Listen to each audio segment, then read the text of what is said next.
You'll never be half the man my ex is, she declared loudly enough for the waiter to overhear. That was the moment everything changed. Not when the words left her lips, but when the silence afterward fell thick, like fog rolling in from the sea.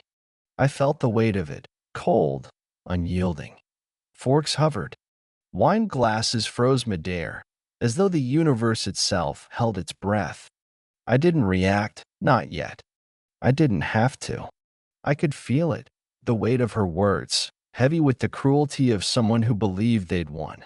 Across from me, Jessica smirked, her eyes glittering with the false confidence of someone who thought they had the upper hand.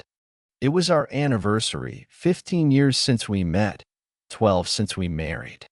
I had built our life together, brick by brick, and now she was throwing it all away for a man from her past that I finished chewing, swallowed, and wiped my mouth slowly. She looked at me, expecting something, anything. I gave her nothing. Instead, I nodded once, coolly. "Thanks for the update," I said, my voice even controlled. Her friends shifted uncomfortably in their seats, avoiding eye contact. Carol, sitting beside her, reached for the check, while Mitch pretended to get a phone call. The waiter lingered, unsure whether to place the dessert or flee from the tension that hung in the air. I didn't move. I didn't blink. Jessica had been leaving clues for months, little breadcrumbs she thought I wouldn't notice. The late-night phone calls, the sudden fondness for red wine, the playlist from the 90s she'd play when I wasn't around.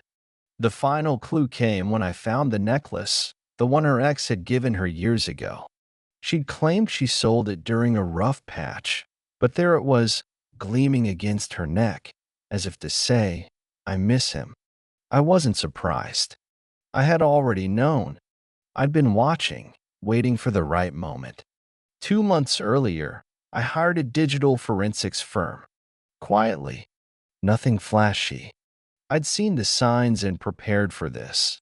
The moment she sent me a text, an innocent slip-up, "Last night was amazing," followed by 3 ice-cold emojis, I knew. She'd sent it to the wrong person, Jay, the man she had reconnected with from high school. I played dumb. She played along, offering an excuse that didn't hold up. But I didn't confront her. I didn't call her out. I downloaded everything.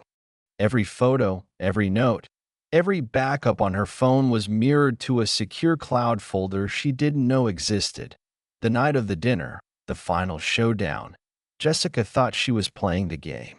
She thought I'd crack. Instead, I sat there in silence, processing. Her laughter filled the room as she mocked me. She thought she had the last laugh, but I had already taken action. I sat back, watching her grin, while I waited for her to make the next move. "Not going to say anything?" she asked, as if the silence bothered me. I didn't respond. I unlocked the car, got in, and drove home without a word. Back at home, I opened my laptop. The documents were already prepared, everything I needed to erase her future, step by legal step. It wasn't rage that fueled me. It was precision.